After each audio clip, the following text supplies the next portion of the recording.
It's very confusing and quite scary to start telling an emotional story in reverse, because normally you have the benefit of taking the audience on a journey to the what will happen in the end, and we were going, well, this happened. So then you have 90 minutes to go, please don't turn off. But one thing that intrigued me about this was the fact that it forced you, I hope, and it did when I read Paula's screenplay, to ask the question, why did this happen? How did this happen? And that was kind of a hook for me. And I suppose, I hope we managed to succeed succeed in making it interesting enough. Well, not that many people walked out, but actually I did, but I needed the toilet. But that was what was the main hook for me, really, was that and the very strong characters in it. So it was important for me. And in fact, when we were shooting, I got the script assembled in story order, so I never forgot what happened to them in real terms, because I'm a bit thick like that. The case. Harry, what was it like for you? What drew you to the project and about Duncan? Because he's quite the pain character in this. He's a pain, yeah. There's not a pain, he's the pain character. As Richard just said, they're all such strong characters, and the world had been created so amazingly by Sarah and then Paula.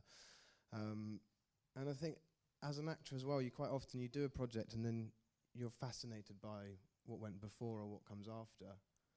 And this you kind of get to do what goes before and what comes after as well. And just the kind of the wars within a war was really fascinating as a kind of, a structure. And there were just so much humanity and so much struggle and so much love as well. So it was just, a pleasure. And as soon as I met Richard, I wanted to work with him as well. So perhaps you'll work with him again now as well. Don't know. Probably not. Anna, would you like to tell us a bit about the actual shoot itself? Because as Kate mentioned in the beginning, it was in December in Bristol, and I think it might have been a little bit cold on set and things, and lots of night shoots. Richard is sweating now, scared of what I'm going to say. It was absolutely freezing and horrible. I didn't quite realise that it was called Night Watch, and therefore it would be a lot of night shoots. So, and it was December, and it was about -10, so that was interesting. It was very cold. Did you have hot water bottles underneath your uniforms? Yeah, we had the full Monty. I actually even had like a hot water bottle on my head because I had nice slicked back do. But I mean, the thing is, Richard did get an amazing cast together who were just so lovely and warm and supportive, and especially from my point of view, we're a lot of girls, which can potentially be a nightmare with lots of female actresses, but they honestly were the nicest, most generous, lovely, funny, great girls. Not him, I didn't get to work with him, but I don't know, he's like, if you're lucky, dear. Yeah. So actually we did have a really good time, and Richard is he's a great guy. And when you were on those night shoots, and didn't you kind of like all huddle into a pub in between takes just to keep warm? It was the X Factor final. I couldn't actually believe we'd been called to work on the day of the X Factor final. And I did shout at Richard quite a lot. He didn't understand because he's quite a kind of artistic person. But we all felt very aggrieved that we were being ripped away from the X Factor final. So we were shooting a horrendous bombing sequence and then going to a pub to watch the X Factor final.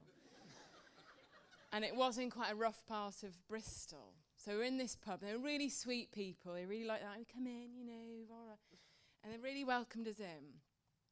And then we were going on. I was called back to the set to do like a big close-up nightmare and carrying a dead child. It's all very upsetting. So they say, what do they say? Turning over or something, do they say? They say turn over before they're about to say action. So I was really getting prepared. And this little lady ran out of the pub with a fag hanging out of her mouth. She went, just to let you know, the band's out, but that girl's still in, okay? And And then they went, action. I was like, waste of time.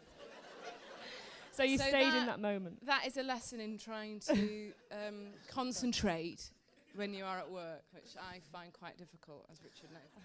Paul, can you just talk a bit more about writing a story backwards? Did you actually, write it backwards, or did you kind of not write it backwards? I mean, you didn't start at the end and then, but did it mean that you had to be in a different emotional place? Well, I mean, Sarah was responsible for the structure. It as ever in a dramatisation, it's very much what you leave out, and I'm sure that has been pretty gutting for her. That some people who are devotees of the book. I did also dramatise something called Small Island, and I was told after I'd done that apparently that was an iconic book, and I really relieved I didn't know that when I did it, and I actually didn't really know that until I started this, and then started getting all sorts of letters from people saying I can't believe. And I think it's very important not to be in awe of it and to follow the story that she had tried to tell, and give it the kind of humanity and, as I say, a kind of contemporary vocabulary so it would engage people right now. It's just about storytelling in the end. Okay, well, I thank you all for coming along this evening and for taking part in this Q&A. Thank you all for being here and throwing any questions out.